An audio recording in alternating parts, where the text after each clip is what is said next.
Les doy la bienvenida a cada una de ustedes.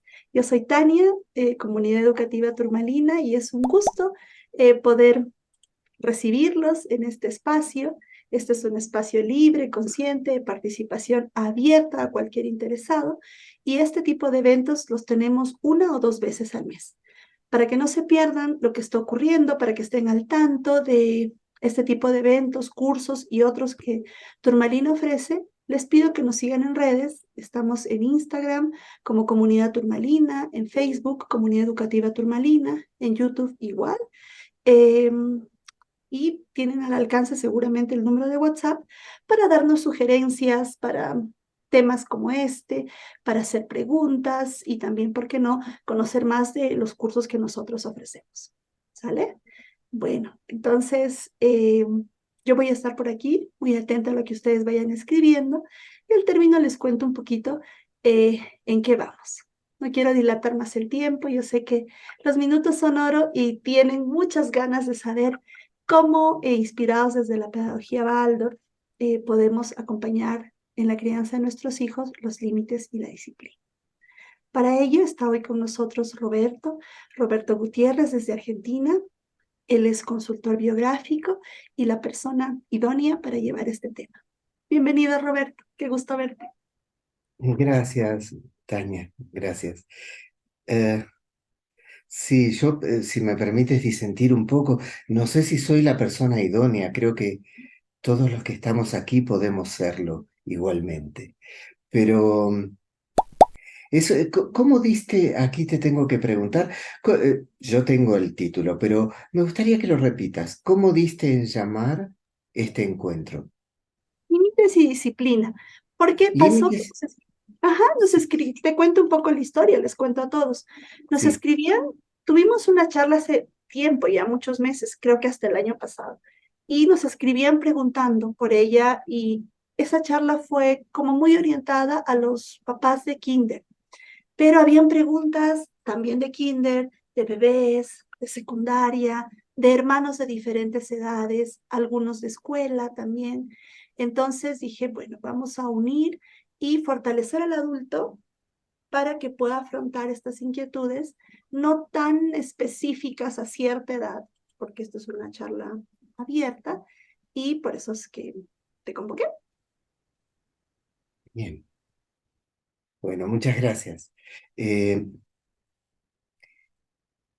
es un problema para mí empezar, porque siempre frente a un grupo de personas, cuando uno tiene que comenzar a hablar sobre un tema, tiene que pensar quién está del otro lado. Por lo menos así me pasa a mí. Y en este caso, desconozco sus individualidades, sus inquietudes personales, sus preguntas. Y especialmente con relación a un tema como este, donde mi intención hoy sería pensar juntos, proponer algunos pensamientos, quizás no respuestas, sino oportunidades para preguntarnos sobre este tema. Porque claro, el nombre que nos acaba de dar, el título que nos acaba de dar Tania, es Límites y Disciplina. Y entonces, una primera pregunta que uno puede hacerse con relación a ese título, al nombre de este encuentro, es si la humanidad del presente se hace preguntas con relación a los límites y a la disciplina, especialmente de la infancia, de la adolescencia. Eh, ¿Por qué? Porque quien se lo pregunta en general es la humanidad adulta, por lo menos los que tenemos más de 20 y bastante más en algún caso como el mío.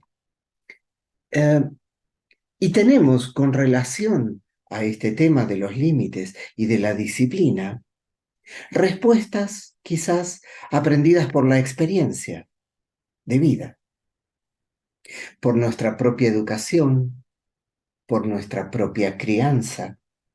por nuestras propias prácticas como padres o madres. En general, son respuestas que provienen del pasado. ¿Qué significa esto? Que son respuestas que la humanidad se dio, que la sociedad se dio a sí misma en un tiempo histórico determinado. Por lo general, los adultos tendemos a reproducir con nuestros hijos o nuestros alumnos las prácticas con las que nosotros fuimos criados o educados. Y eso está en el pasado. Si hoy tuviéramos que hacer lo mismo, tendríamos que pensar que la humanidad no ha avanzado, por lo menos no ha cambiado. Y si nos respondemos a esto con la reflexión de que eso no puede ser, evidentemente la humanidad evoluciona, y evoluciona no solo en su producción tecnológica, en los avances tecnológicos, sino también en las disposiciones anímicas interiores. Si nos respondemos, si encontramos respuestas de este tipo, entonces podemos percibir que la manera en que, por ejemplo, los niños, los adolescentes, se sitúan frente a los adultos hoy, en este tiempo histórico, en este presente, podemos percibir que seguramente es distinto en relación a cómo nosotros mismos nos situamos como niños y adolescentes frente a nuestros padres, y mucho más aún a cómo nuestros padres se situaron frente a nuestros abuelos como hijos. No solo la humanidad exteriormente se transformó, el planeta se transformó, el desarrollo tecnológico ha cambiado mucho, sino que la disposición anímica interior del ser humano se ha ido transformando. Y esto en el lapso de pocas décadas. Si nos hiciéramos la pregunta, ¿cómo nos situábamos como hijos ante nuestros padres? Nosotros, quienes estamos aquí, ¿con qué preguntas? ¿Con qué obediencia a los mandatos adultos o desobediencia? Uso la palabra obediencia, que también habría que ponerla entre comillas. Pero digamos, ¿con qué disposición nos situábamos frente a nuestros mayores, digámoslo así? Seguramente encontramos enormes diferencias a cómo nuestros hijos se sitúan frente a nosotros hoy. Pero que la humanidad ha cambiado en las disposiciones anímicas interiores. La prueba está de que hoy estamos todos nosotros aquí reunidos para pensar juntos sobre este tema. Hace 50 años, probablemente a nadie se le ocurriría a asistir a un encuentro donde se hable de los límites, donde se hable de la disciplina. La prueba de que todo ha cambiado es que nosotros mismos, como adultos, nos estamos interesando por estos temas y pensamos que seguramente las viejas recetas ya no tienen éxito. La sola imposición de la autoridad frente a la infancia, de la autoridad como mando, como poder de mando, como control sobre otro ser humano, sea niño, sea adolescente. Esto ya está en crisis hace tiempo. Y entonces aparece la pregunta, ¿y cómo nos situamos frente a esto? Y esa pregunta no, yo diría que no tiene necesariamente una respuesta concreta, sino que la respuesta es una búsqueda. Es una búsqueda, pero no a ciegas.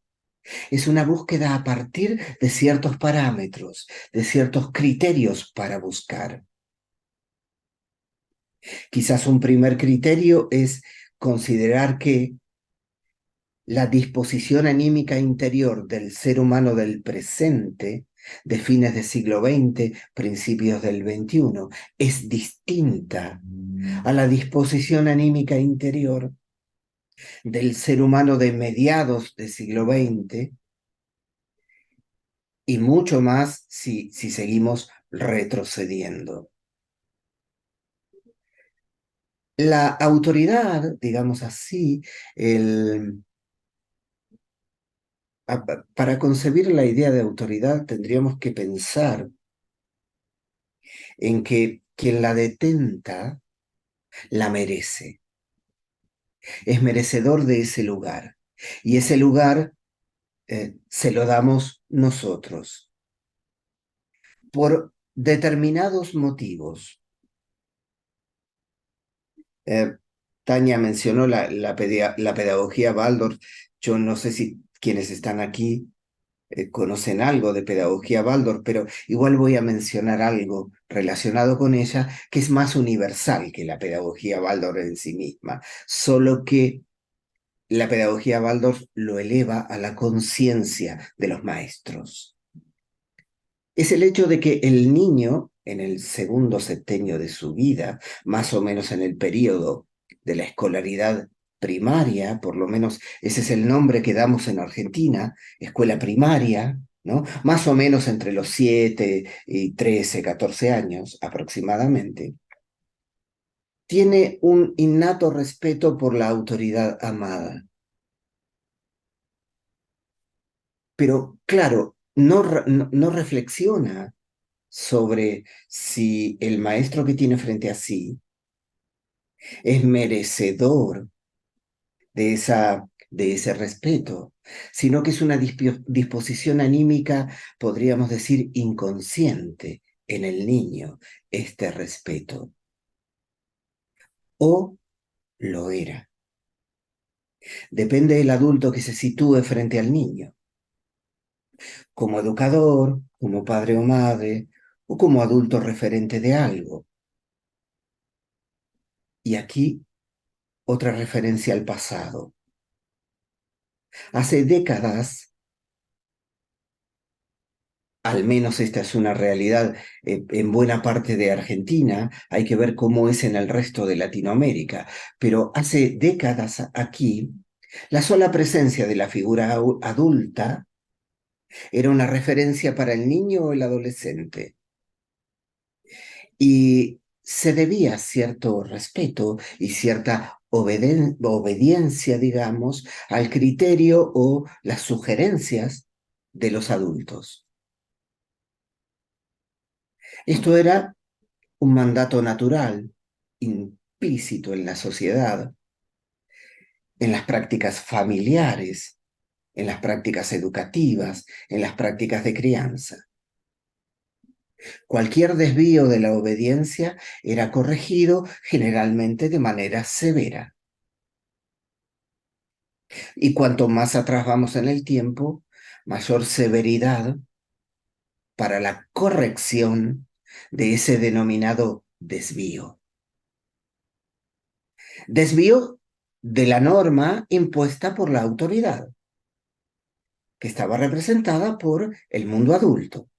En el caso de las prácticas de vínculos de crianza, de interacción. Después sabemos también que tenemos las estructuras sociales, los estados, las formas de gobierno, que también tienen su manera de imponer estructuras de autoridad o de hacer valer estructuras de autoridad de manera más democrática o más autoritaria, pero en general esto ha sido siempre así. Hoy, estos modelos están en crisis. No está en crisis en sí la práctica. Lo que ocurre es que el cambio en la transformación de lo que llamé hace un rato disposición anímica interior de los jóvenes, pero también de nosotros los adultos de este tiempo, hace que ciertas recetas que tuvieron valor y que fueron válidas durante mucho tiempo, ya no lo sean.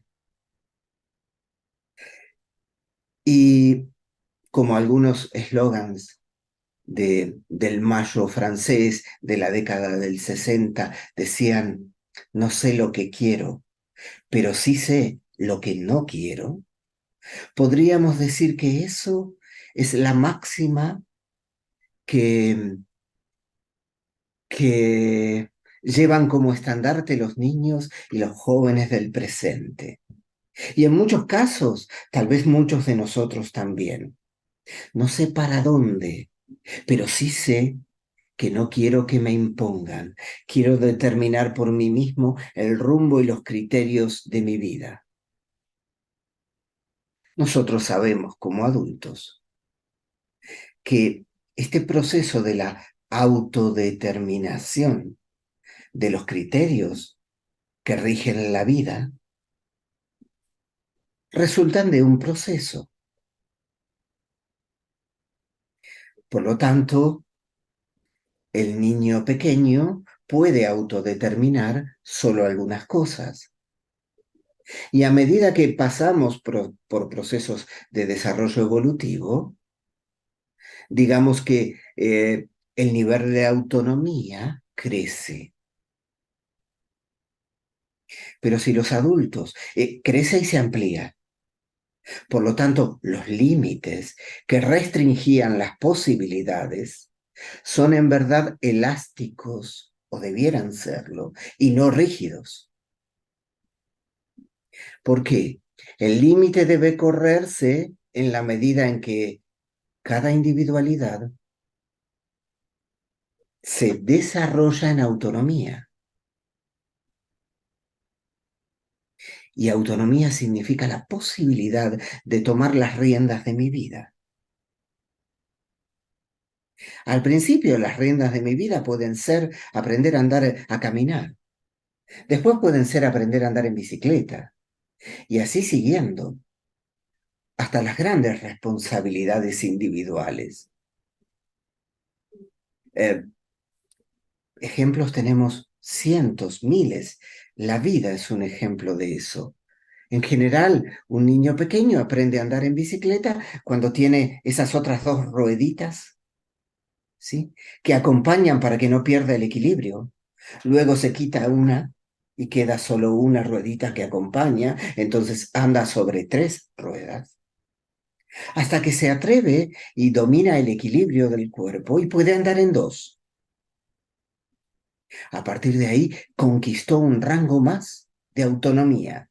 Y esa conquista extiende el límite de lo permitido, de lo posible. El límite debe hacerse necesariamente elástico. Para los adultos, para nosotros, para nuestra generación, si no hemos revisado en nosotros mismos la posibilidad de hacer elástico los criterios que tengo para la crianza, para la educación y para la vida, entonces cualquier demanda de la infancia o de la adolescencia para ampliar su rango de autonomía, la vivo como amenaza. Cuando la vivo como amenaza, impongo la prohibición. Y en ese camino se evita la construcción a través del diálogo. Y por diálogo, no necesariamente me refiero a la palabra dicha, sino que también me gustaría decir que a veces para un adulto el diálogo significa silencio que acompaña percibiendo al joven o al niño. Estoy en comunicación interior porque lo estoy percibiendo y estoy reflexionando lo que pasa, aun cuando no pueda interactuar mediante la palabra con él o con ella. ¿Se entiende esto que digo? Comunicación no es solo el habla a través de la palabra, hay múltiples formas para eso. También mi silencio perceptivo está en el rango o el silencio del adulto que percibe e interpreta la necesidad del niño y del joven es comunicación. Claro, no es una doble vía, pero de algún modo lo es, porque yo necesito procesar la necesidad del niño o el joven. Todo ocurre en mí, claro, ¿sí? Si se puede dar el diálogo, pues claro, tanto mejor. Pero hay que percibir eso también. ¿Cuál es el momento para el habla? ¿Cuál es el momento para la pregunta? Los criterios con los cuales nosotros fuimos educados y criados tuvieron valor solo para nosotros y a veces algunas prácticas ni siquiera fueron valiosas. Pero en general podríamos decir que tuvieron existencia solo en el momento en que nosotros lo recibimos, para bien o para mal. Aplicar esos criterios a nuestros hijos o alumnos parece estar a destiempo. Pero ahí hay algo que hay que analizar también, porque en general los adultos solemos pensar, pero al final, esa clásica expresión, por lo menos en Argentina la conocemos así, todo tiempo pasado fue mejor. A fin de cuentas, solemos tender a pensar que los criterios que fueron válidos para mí cuando era niño o adolescente son mejores que el mundo que viven hoy o que vivencian hoy nuestros niños, nuestros hijos adolescentes o nuestros adolescentes. Y en verdad eso es siempre relativo. Yo, como adulto, quedé, digamos, adherido a esas experiencias, las que me tuvieron a mí como destinatario, con una fuerte carga anímica. Y eso es lo que hace que yo hoy, como adulto, tenga muchas dificultades para desprenderme o poner en tela de juicio esos criterios. Porque al fin y al cabo, si esto ocurrió conmigo, si yo niego las prácticas que me configuraron, corro el riesgo de negar mi propia existencia. Y esto genera temor. Temor al vacío es un poco aquella frase eh, a la que no nos atrevemos. Sé lo que no quiero, pero no sé lo que quiero de algún modo. Y eso nos atemoriza, porque los caminos hacia adelante parecen ser de búsqueda. Necesariamente son de búsqueda.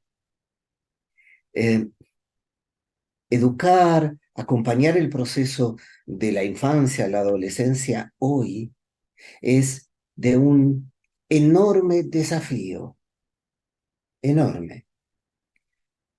Y como, tiene la incomodidad de que no funciona automáticamente. Probablemente en el pasado, nuestros padres con nosotros, nuestros abuelos con nuestros padres, nos criaban y estaba sobreentendido ciertas prácticas, ciertas obediencias debidas al adulto, se daban por sentadas. Nadie las ponía en tela de juicio. Es más, cuanto más atrás vamos en las generaciones, era muy probable que esos adolescentes rápidamente quisieran pasar a la edad adulta eh, perdón, estaba leyendo un mensaje justo que había aparecido. Disculpen, me detuve eh, estos adolescentes del pasado desearan participar del mundo adulto que los rodeaba. Todavía el mundo adulto, con todo lo que la cultura y la humanidad tenía para ellos, no estaba en tela de juicio. El siglo XX trajo a la juventud, a las juventudes de distintas décadas, como aquellas que pusieron en tela de juicio los criterios y las bases de la sociedad moderna. Entonces, muchos movimientos juveniles, culturales o hasta revolucionarios y que tomaron las armas, digamos. Hubo muchos movimientos, pero síntomas exteriores de una inconformidad interior, todos ellos, y de algo que debía encontrar un nuevo cauce y que evidentemente todavía no lo estábamos pudiendo encontrar como humanidad, como sociedad. Evidentemente, dentro de lo que vengo comentando, que son como reflexiones, todavía verán que no hay ningún camino para esto. Son como pinceladas para poner y para pensar juntos. Un primer criterio que quizás puede tener muchos sentidos para nosotros. Lo que antes funcionaba automáticamente, hoy debemos encararlo, entrar conscientemente, ocuparnos. Antes, los hijos debían obediencia a los padres. Hoy los hijos interpelan a los padres. Interpelan a los docentes, a los maestros. Interpelan al mundo adulto. Por lo tanto, el mundo adulto debe repensar qué significa esto. Pero principalmente, si los criterios y las bases que rigen mis principios de vida siguen siendo igualmente válidos. Porque lo que ellos interpelan son las bases que a mí me dan seguridad. Entonces se transforma en una enorme distancia y cada vez la brecha es más grande. Lo que a mí me da soporte y seguridad en la existencia es interpelado por las nuevas generaciones y yo siento que es una amenaza a mí mismo cuando soy padre o cuando soy educador. Segundo criterio, deberíamos pensar que no es un tema personal. Llevar conciencia a este tema, por un lado. Segundo, pensar que no es una interpelación personal al papá, a la mamá o al docente o al adulto en general, sino que es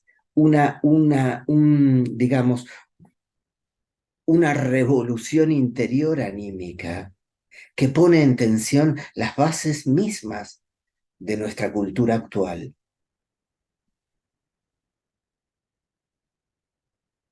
Caminos y ejemplos. Hay muchísimos que intentan resolver esto. Cualquier grupo que congregue jóvenes, trabajen en por decir una forma arquetípica, trabajen en una ronda todos sentados y hablen alternativamente sobre un tema para tomar una decisión determinada, es un buen camino. El problema que solemos tener los adultos es cuando ya tenemos la respuesta para eso y en realidad queremos manipular al grupo para que decidan lo que yo quiero o yo considero conveniente. Y no para que lo decidido resulte del intercambio, resulte lo mejor posible dentro de lo que puede fluir en ese intercambio. Para esto hay que tener coraje. Yo diría que esta es una tercera clave para el mundo adulto. Desarrollar el coraje de aceptar que mis criterios pueden no ser los mejores y ser capaces de aceptar, junto con el coraje, desarrollar la aceptación de que otros criterios pueden ser igualmente válidos. Podemos estar preguntándonos en este momento, claro, pero puede ser bueno ese camino, pero ¿y los riesgos mientras tanto? Porque yo pongo un límite estricto para evitarles problemas a los jóvenes, podemos pensar, o a los niños. Y esto es un aspecto del límite que de alguna manera es orgánico, diríamos, y es totalmente razonable. El límite como posibilidad de maduración de algo. Yo no voy a cortar un fruto verde. Necesito que el sol termine de hacer su trabajo y la naturaleza termine de hacer su trabajo hasta que madure. Solo ahí lo tomo para consumirlo. Si lo consumiera verde, estaríamos en problemas. Y así siguiendo la vida, todo lo viviente tiene miles de ejemplos donde hay algo que debe ser preservado durante un tiempo hasta que madure una cualidad, una disposición determinada. Luego de esa maduración, el límite puede hacerse elástico. Si yo quiero artificialmente seguir sosteniendo el límite, el fruto cae y se pudre, hay algo que tampoco funciona. Esto es, tanto si lo corto cuando está verde, como si lo dejo madurar por demás. Entonces tengo que aprender a percibir cuál es el tiempo justo para que el límite se haga elástico en la educación, en la crianza. Y quizás siempre son buenas las preguntas. Preguntas que no solo formulo a los otros, sino que me formulo a mí mismo, en mi propia interioridad.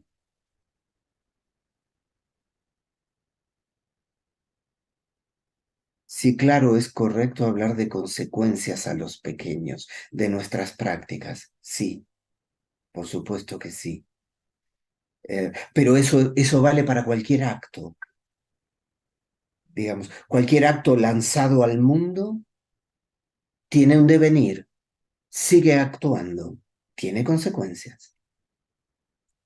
Eh, Decíamos entonces que esta elasticidad de los límites requiere que el mundo adulto perciba cuándo es el momento.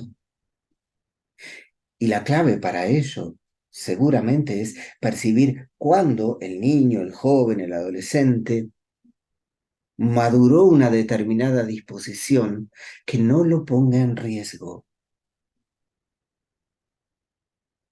que le permita tener el dominio de las claves de su vida en ese rango de posibilidades, es decir, dentro de ciertos y determinados límites, que son como continente. Entonces podemos ver ese aspecto del límite no como prohibición, sino como contención. El límite como continente, como la posibilidad de contener aquello que necesita aún un proceso madurativo determinado, un proceso evolutivo determinado. Esta clave sí la tiene el mundo adulto y puede ejercerla, claro. Y yo creo que inevitablemente debe ejercerla. No debemos abandonar la idea del límite. Lo que debemos quizás poner en tela de juicio es el límite como imposición autoritaria de una determinada pauta de comportamiento, regla de vida, etc. Pero la idea del límite, para que algo madure, las disposiciones necesarias, las capacidades y las habilidades para luego ejercerlas con autonomía, siempre son necesarias. Pero no es automático como en la humanidad de hace muchas décadas, incluso siglos. No funciona por sí solo hoy. Requieren actos de conciencia de nuestra parte y la mayor responsabilidad es nuestra, es del mundo adulto, no de las jóvenes generaciones. Ellos, con su forma de ser, su forma de preguntar, su forma de resistir nuestras prácticas, nos interpelan. Que nosotros sepamos aceptar esta interpelación y la tomemos para elaborarla, eso sí depende de la humanidad adulta.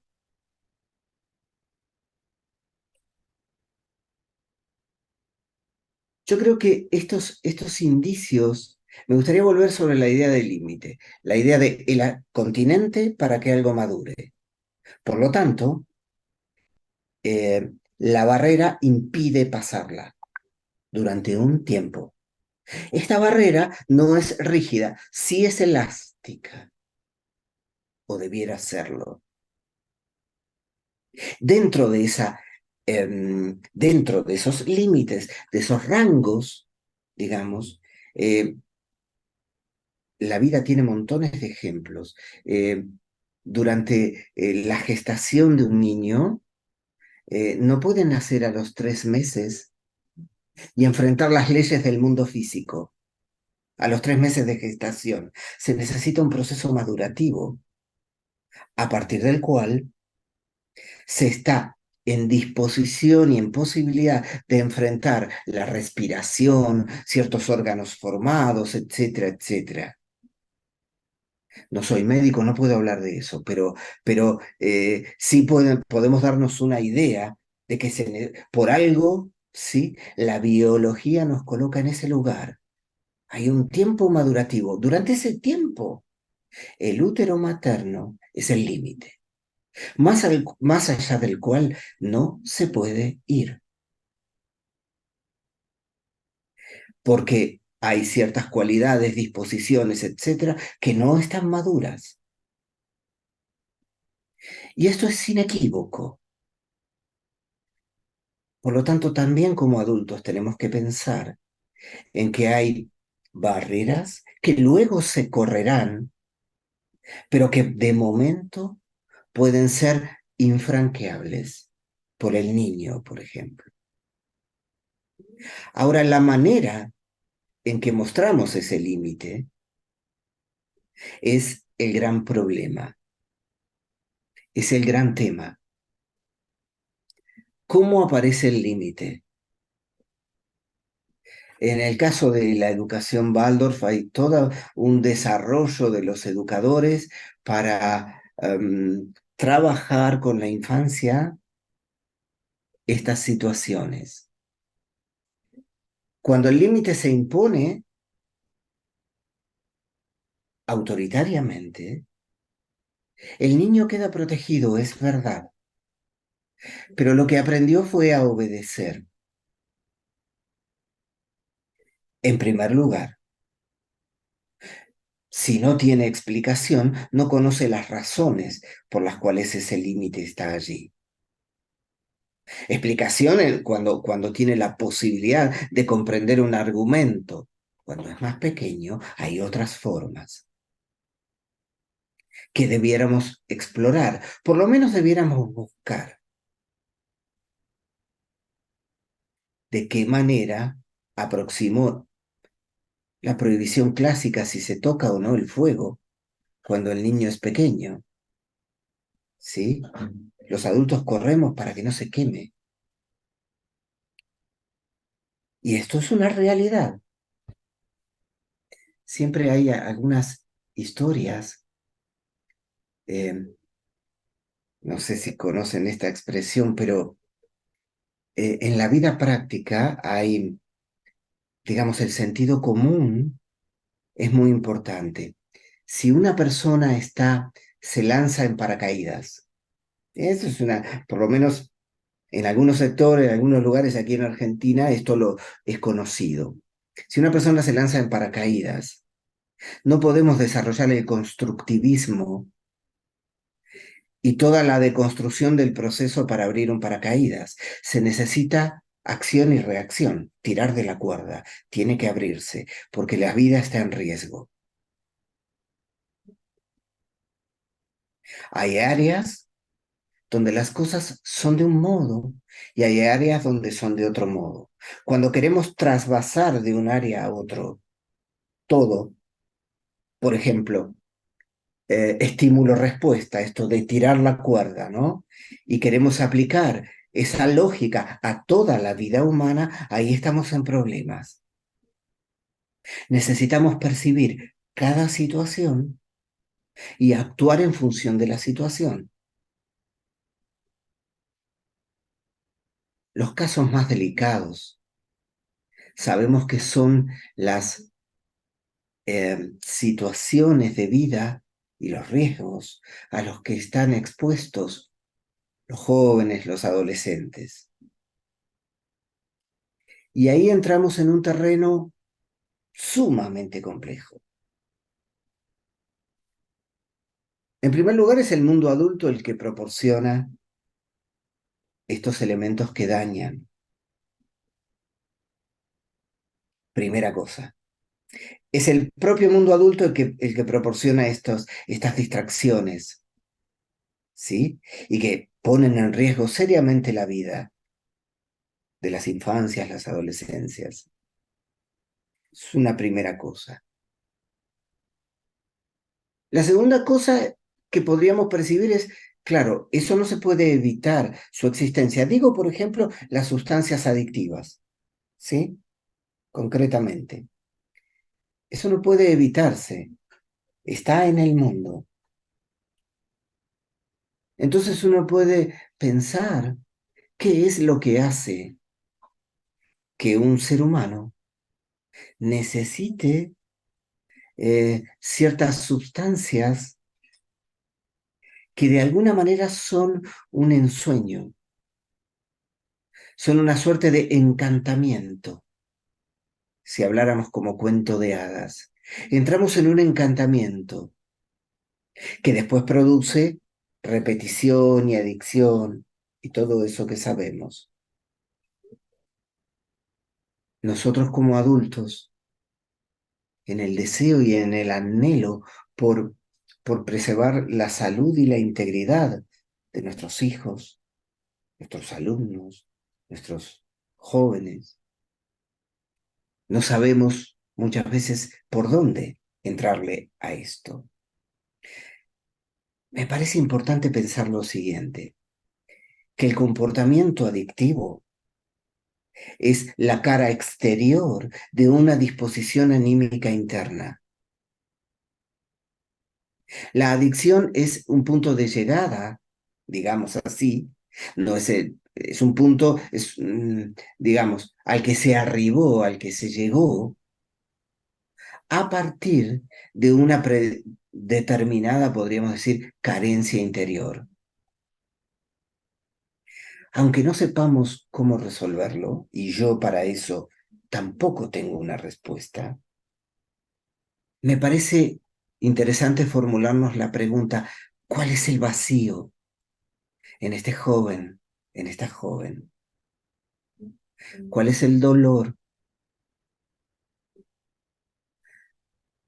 Y con esto me gustaría ya como ir cerrando este proceso de comentarios, así como estoy hablando solo, no estoy interactuando. Pero para un aspecto más que me parece clave, y es que el mundo adulto pueda tener interiormente una pregunta compasiva por los niños, por los jóvenes, en general por todos, pero digamos, que yo pueda tener en mí la pregunta por cuál es el dolor, del otro. Y quizás sostener la pregunta un tiempo para que me sea revelado qué hacer, cómo intervenir, cómo acompañar. El camino, por lo menos frente a las conductas adictivas, nunca es la prohibición de la adicción. Poco éxito vamos a tener por ese camino. Pero tal vez el camino de la comprensión interior, de la disposición anímica de ese joven, intentar desarrollar compasión y acompañamiento, estoy usando la palabra compasión, eh, ¿no? La pasión con él o con ella, acompañar su dolor como desde dentro, comprenderlo. Casi siempre hay un vacío interior, una pérdida de esperanza en la vida o de lo que fuera, pero a la vez una entrega. Quien se entrega a un comportamiento adictivo de lo que fuera, tiene una altísima disposición a la entrega. De ninguna manera deberíamos juzgar, por lo menos con un juicio que descalifica al otro. En todo caso, podríamos juzgar de otra manera, establecer un concepto, una palabra, una reflexión que me permita entender lo que pasa. Y ese concepto se transforma en un juicio, pero no un juicio de descalificación, sino en un juicio que explica, que intenta entender. Podríamos decir, los conceptos que nombran el mundo son juicios congelados.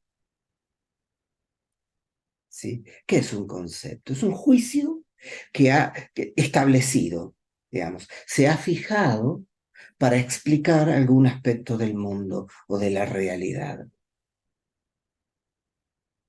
Y las palabras, en este caso, que transmiten conceptos, no son inocentes.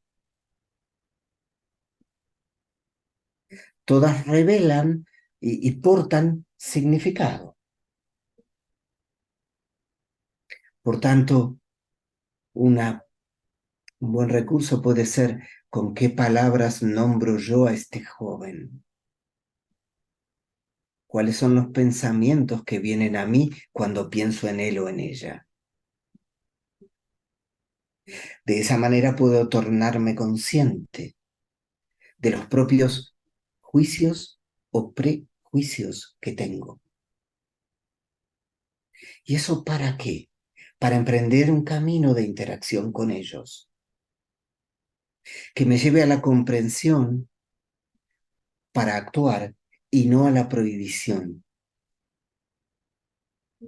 Por tanto, la otra palabra que estaba en el título, límites y disciplina, me gustaría decir que lo que más necesitamos es una profunda disciplina con nosotros mismos.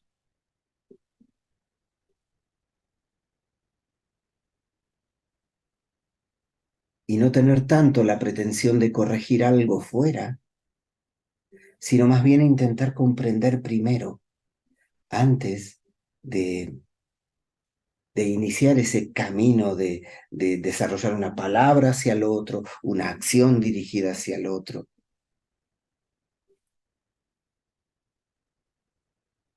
Bueno, me parece que estas ideas son puntos de partida. Yo no diría para nada que, en primer lugar, creo que se pudo haber percibido que esto no es una receta, porque no hay ninguna. Solo son pinceladas de pensamientos para ver por dónde. em, y apelar a la reflexión, a la conciencia puesta en este tema.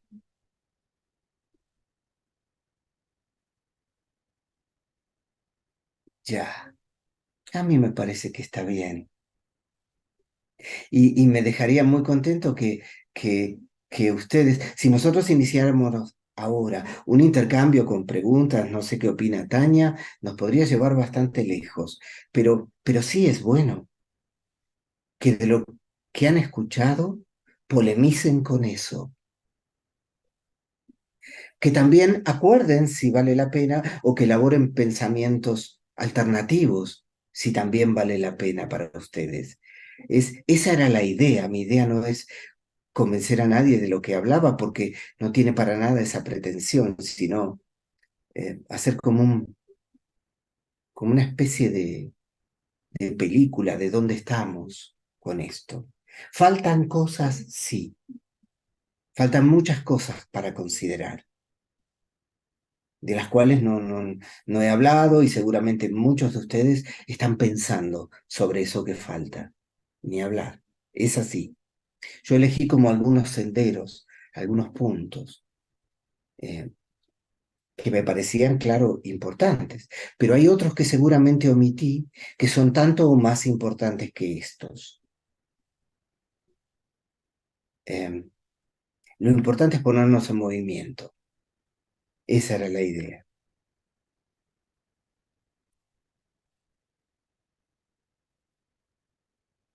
Yo no hablaría más. Tengo algunas personas en pantalla nomás, pero creo que Fernando hizo un gesto a quien tengo en pantalla. ¿O no? ¿Ibas a decir algo, Fernando, o no?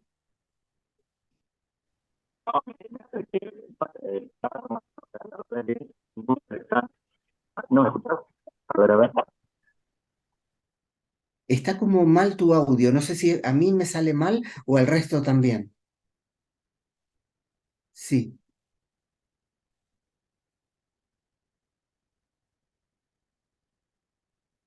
Creo que no está bien. A ver, Ujú. ahora sí. Ahora sí.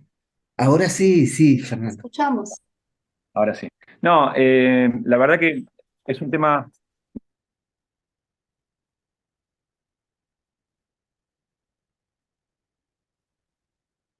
Se fue nuevamente tu audio, Fernando. Acá estoy, sí, sí, ahí está. No, a mí lo que me interpela en estas cosas es algo, un término que se está utilizando, no sé si es algo que se usa en otros países, pero acá se habla de la crianza respetada, Sí. en donde yo trabajo en una institución educativa con orientación Waldorf y se habla Ujú, mucho de esta crianza respetada y yo ujú, creo que se malinterpreta ujú, porque lo que estoy viendo, yo vengo de la escuela tradicional, fui director varios años en escuelas en secundarios de escuela tradicional y lo que estoy viendo es esta idea de la crianza respetada significa dejo que mi hijo haga lo que quiera. ujú, Y uno está notando, lo hablo con las maestras, soy parte del equipo de orientación del nivel primario, hablo con las maestras y vemos que hay chicos que en las casas no le ponen estos límites, bien entendido, como decís vos. También lo pienso como la idea de camino, ¿no? En un camino ujú, uno pone un límite de este lado, un límite de este lado y vamos hacia adelante, ¿no? O por lo menos con un objetivo. Yo siento que esta idea de crianza respetada a veces eh, hace que las familias no pongan este límite que hace crecer y que hace desarrollar hacia adentro, y nos encontramos con chicos que tenemos que hacer un doble trabajo en la escuela o también explicarles a los padres cómo es algo bien entendido, y ahí es donde se crea como un problema, ¿no? Quizás en estos colegios digamos, en estos colegios, digo, en colegios con pedagogía Waldorf, que está mucho más impuesta esta idea, quizás ujú, distinto a otros, pero está muy de moda, ¿no? ujú, Nada, eso me ujú. interpela porque no sé cómo resolverlo, no sé si quedó claro, estoy pensando en voz alta en realidad, pero es algo que a mí me Totalmente, Fernando, preocupa sí. de sobremanera. Gracias, gracias Roberto, me encantó tu cadencia al hablar y me encantó todo lo que dijiste. Gracias, Fernando, pero sí, te comparto tu preocupación. Comparto tu preocupación. Cuando hablé de límite, en ningún momento dije que no era, digamos, no estoy diciendo que lo hayas dicho, pero lo refuerzo. Nunca hablé de un límite innecesario, sino que hablo de la necesariedad de los límites, como bien explicó Fernando recién. Eh, Siempre el problema somos nosotros, los adultos. Siempre. aun cuando en apariencia digamos que el problema nos lo presentan los niños y los jóvenes. El problema somos nosotros. Entonces ahí tenemos siempre digamos, uno se pregunta, ¿cómo fui educado y criado? En una tendencia absolutamente autoritaria, supongamos, hasta yo adulto, ¿no? Y quizás recibí castigo físico cuando niño. Entonces ahora yo inclino la balanza hacia el otro lado. Tomar conciencia de eso como adulto es lo mejor que nos puede ocurrir para entender que el equilibrio no está en el otro polo. Un poco lo que dijo, estoy poniéndole una imagen a lo que trajo Fernando recién. ¿Sí? El equilibrio no está en el otro polo. En general, solemos tener la tendencia a mirar la realidad como biunívoca, digamos así, como dual, y no como trinitaria, como una trinidad, digamos, donde salimos de un extremo y vamos al otro, sino que hay una tercera posibilidad, y esa posibilidad es la interior, la búsqueda. Es la más difícil porque es la que hay que buscar.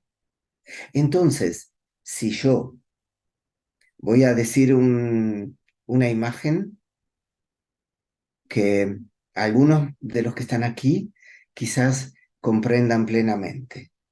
Tenemos una reunión de padres y vamos con nuestros hijos. Y los hijos de muchos de nosotros, o de varios de nosotros, andan dispersos, haciendo, como dijo Fernando, lo que desean. Y por ahí hay algunos padres que se levantan de la reunión cada tanto y van y miran qué está pasando, cómo están, si están seguros, etc. Tenemos dos actitudes distintas. Hay padres que se sientan en la reunión o nos sentamos en la reunión y nos quedamos allí las 3 horas que dura. Y nuestros hijos estarán allá, fuera. No sabemos, pero confiamos. Y hay otros padres que cada 15 minutos se levantan y observan. Están atentos, no, sí, están allá, están haciendo tal cosa, ¿ven? Vuelven y se sientan y se entregan nuevamente a la reunión. Son dos actitudes adultas frente a los niños. El gran tema, dos actitudes posibles. Hay muchas gamas intermedias también. Velar por el desarrollo del otro debe hacerse siempre, durante toda la biografía humana. No podemos abandonar al otro. No importa que tenga 70, 50, 35, 8, 92. Nos necesitamos. Entonces, el encuentro humano es primordial y velar por el otro, por lo menos por los próximos, los cercanos, los queridos, los que son objeto de nuestros desvelos, digamos así. Es necesario. Lo otro es abandono. La humanidad de este tiempo, en tanto humanidad, tiene mucho de práctica de abandono del otro. Pero en la búsqueda de una construcción humanitaria, y el hecho de que estemos aquí implica eso, que estamos buscando porque nos preocupa el ser humano a nuestro cuidado o el ser humano en general, eso implica que estamos en esa búsqueda. Da la impresión de que no podemos cultivar el abandono del otro, sino el cuidado del otro. Y eso puede sonar a frase hecha, ¿verdad? Pero de verdad deberíamos habitar interiormente esa frase o ese pensamiento, hacerlo carne en nosotros, hacerlo práctica, si quieren. Eh, no sé, Tania, yo creo que estaría bien. Está muy bien. Mira, hay dos preguntas en el chat. Te pido, Marlene, que le escribas también. Sí, Yo creo que hay una pregunta allí que dice, ¿cómo podemos sanar el abandono? Ya. sí, pero Uy, qué antes de eso, pregunta, eso es un proceso. Me sí, toca ahí en mi carácter de consultor biográfico eso. sí, Me, me va a yo salir creo, por ese lado. Sí es posible sanar, pero se requiere un proceso para eso, digamos. Ahora, eh, voy a tratar de explicarlo en muy poquitas palabras. O de decir algo, ¿no? No explicarlo, porque explicarlo sería que uno tiene exactamente la clave, y la clave está en cada individualidad humana a la que hay que percibir para ver cómo se puede acompañar. Pero, eh, digamos, la sensación de abandono la tenemos de base todos, sin excepción. Muchos tenemos la contención de un nido familiar o de un nido adulto que nos cobijó y nos albergó. Nido es una metáfora para hablar del hogar en el que pasamos nuestras primeras edades de vida. ¿Sí? Eh, Eso por un lado. Todo lo que de ese lado no tuvimos puede aparecer en una edad adulta como una construcción del trabajo del adulto sobre sí mismo. Después de los 20 y algo, vamos a decirlo así, ya tenemos las riendas de nuestra vida. Toda construcción anímica es elaboración interior del adulto. Una carencia de la infancia puede en cierta medida ser restaurada. Siempre. Y la otra cosa es que siempre algo se puede hacer. ¿Será una restauración completa? No siempre, dependiendo el trauma, la crisis vivida. Dependerá mucho de la intensidad de ese dolor anímico. Hay una frase que dice, todos tenemos la edad anímica del dolor que no hemos podido superar o del trauma que no hemos podido superar. Tenemos la edad anímica aun cuando tenga 80 años. Puede que esté anclado a los 9, a los 10, anímicamente, en un cierto aspecto de mi alma. Eh, pero siempre es posible hacer algo. Toda red de entramado, toda palabra amable, desde el abrazo hasta una palabra amable, hasta cualquier actividad artística, hasta eh, el desarrollo de una vida espiritual o religiosa o como se quiera, porque eso implica colocar la fe en lo invisible, la confianza en el sostén de la existencia de algo que no es percibido directamente. Y esto es muy fácil de hacer. Cualquiera que de ustedes que esté en un entorno natural, salga un día a la mañana, cierre los ojos, escuche su interior y luego ábralos y observe el mundo. La sola existencia del mundo es inspiradora de confianza, es inspiradora de sostén. Todo eso que está ahí, incluyéndome, está sostenido. No hay magia en esto, tampoco hay mecanicismo, pero uno podría pensar que hay sostén. ¿Sí? Si la más humilde hormiga u oruga está sostenida en la naturaleza, ¿cómo no lo va a estar el ser humano? los planetas, las constelaciones, lo que quieran pensar. Todo está allí, sostenido. Entonces, arribar a la idea de algo superior que nos sostiene es muy fácil. Solo es necesario pensarlo.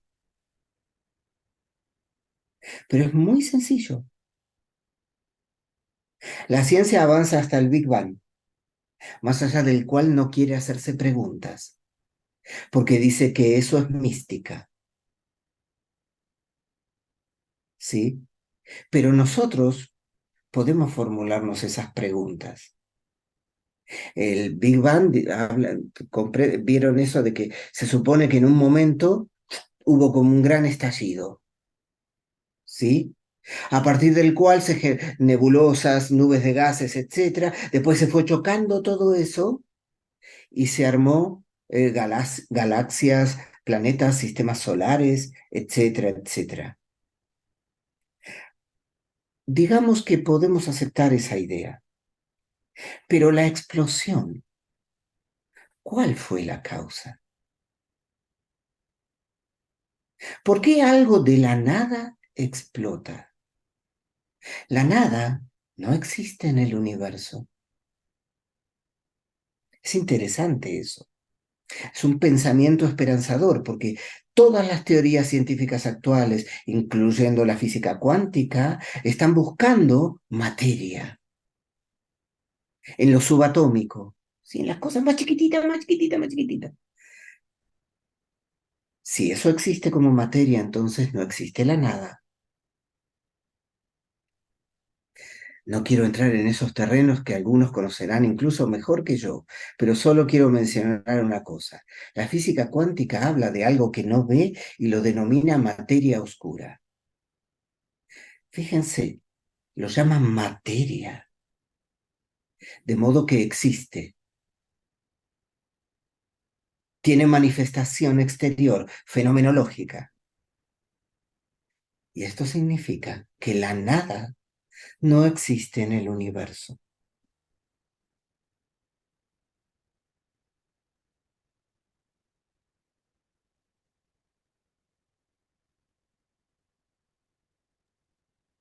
Distinguidos y Súper distinguidas, profundo. gracias por aguantar estos pensamientos y sigan polemizando con ellos interiormente, discutiéndolos, debatiéndolos y encontrando sus propios caminos para esto de los límites y el acompañamiento de las jóvenes generaciones. Maravilloso. Miren, hay todavía preguntas en el tintero, pero creo que de manera general las hemos abordado. Sí, por favor, Marlene, que habla específicamente de los niños de 3 a 7 años, o Diana, tal vez me escribe para darle el contacto de Roberto para hablar esto de de sanar el abandono. Y también, Héctor Pablo, escríbeme y yo creo que podemos hablar de las consecuencias orgánicas. Ahora ya estamos a tiempo, Mm. los temas han sido bien cubiertos y ya para cosas específicas, pues escríbame y hacemos como un audio o algo con Roberto. ¿Sale? Bueno, les quiero agradecer muchísimo. Por ahí están escribiendo gracias, impresionante. El todo se sostiene, todo incluso nada. Muchísimas gracias. Bueno, yo también les agradezco a cada uno de ustedes, en especial a Roberto por haber estado hoy. Acuérdense que tenemos este tipo de encuentros y espacios, a veces una o dos veces al mes, así que síganos en redes para que estén al tanto. También los quiero invitar al curso principal que Turmalina tiene, que está por empezar. Inicia, bueno, ya empezó, pero hay un segundo inicio la próxima semana, así que si les interesa conocer, profundizar de la pedagogía Waldorf, pues con todo gusto les daremos la información. Y más o menos en 15 días se viene un curso cortito para padres o maestros que están a cargo de niños que han sido diagnosticados con TDAH. ¿Sí? Bueno, les dejo un abrazo y Adiós. agradecimiento a cada uno de ustedes. Que tengan maravillosa tarde, noche. Adiós. Chao, Chao. gracias.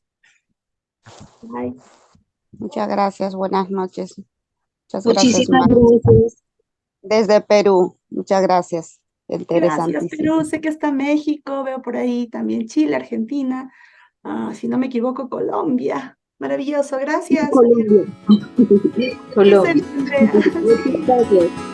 Qué bueno.